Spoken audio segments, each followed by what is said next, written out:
Du conseiller spécial du président de la République et qui va donc de manière officielle mettre un terme à cette table ronde organisée à l'occasion donc de la crise qui prévaut dans le secteur de l'éducation nationale. Bien, merci. Je pense que beaucoup de choses ont été dites ici. Je pensais qu'en venant ici, le défi principal qui était le nôtre aujourd'hui était celui de l'éducation. Et je constate qu'à cela s'ajoute un autre défi, c'est celui de la communication. Je pense qu'aujourd'hui, il nous faut travailler sur les questions de communication pour que les uns et les autres arrivent à s'entendre, pour mieux s'entendre par la suite. Je pense que ça, c'est un des principaux problèmes. Parce que vous avez entendu, il y a un certain nombre de réformes. Et je ne suis pas entré dans ce jeu d'égrener les réformes. Les chiffres aujourd'hui sont connus. Il y a des choses qui sont faites. Il y a même énormément de choses qui sont faites. Mais peut-être pas suffisantes au regard, et il faut le reconnaître, du gap. Je dirais, de tout ce qui n'avait pas été fait et qui doit et qui devra être fait. C'est ça notre problème aujourd'hui. Le problème, c'est qu'il faut savoir d'où on vient.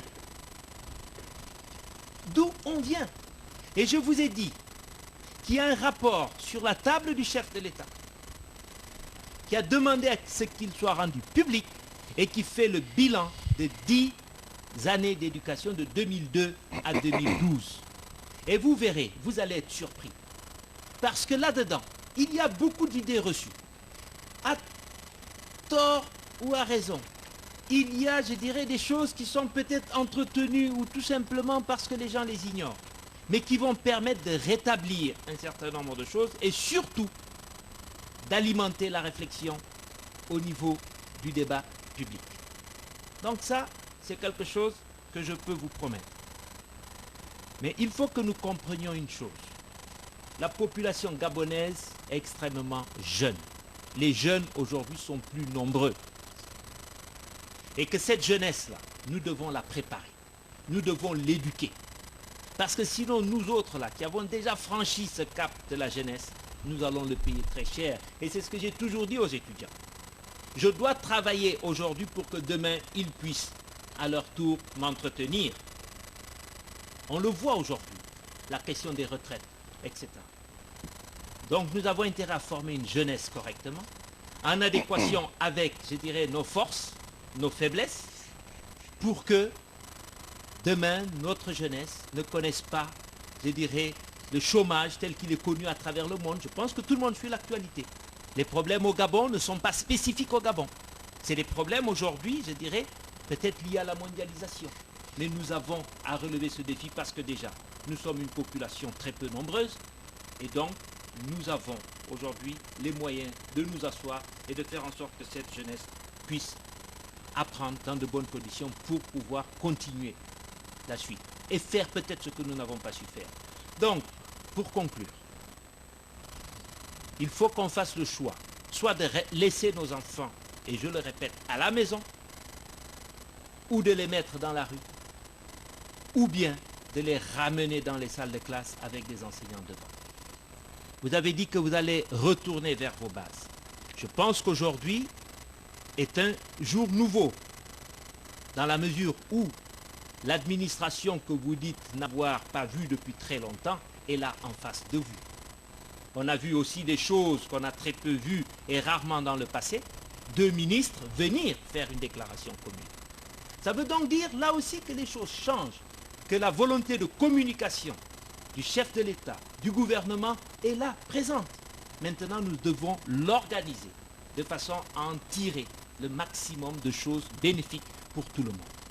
Les enseignants ne sont pas les ennemis de l'administration, bien au contraire. Cette administration ne saurait réussir si les enseignants ne sont pas bien dans leur peau, si les enseignants ne sont pas dans des classes où il y a moins de 50 élèves. Vous dites qu'ils sont hyper tendus. Il y a aujourd'hui, dans les nouveaux plans qui sont pris en compte, dans les ajustements qui sont faits, même par rapport à la loi d'orientation, une réelle volonté de ramener à des effectifs qui permettent d'atteindre des objectifs en matière d'éducation qui soient performants, pour peut-être ressembler demain à la Finlande. Ça doit être ça notre objectif, M. Libama, vous et moi. Ça doit être ça l'objectif de tous ceux qui sont aujourd'hui en charge des questions de l'éducation. C'est la question centrale. Et je le répète, elle ne doit pas souffrir de nos couleurs politiques. Elle ne doit pas souffrir des couleurs ethniques.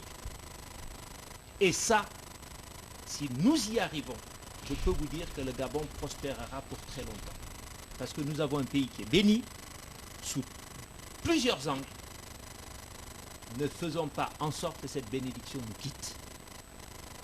Donc vraiment, je vous demande de réfléchir. Vous avez parlé tout à l'heure, tout le monde peut être directeur général, mais peu de gens peuvent être leaders syndicaux.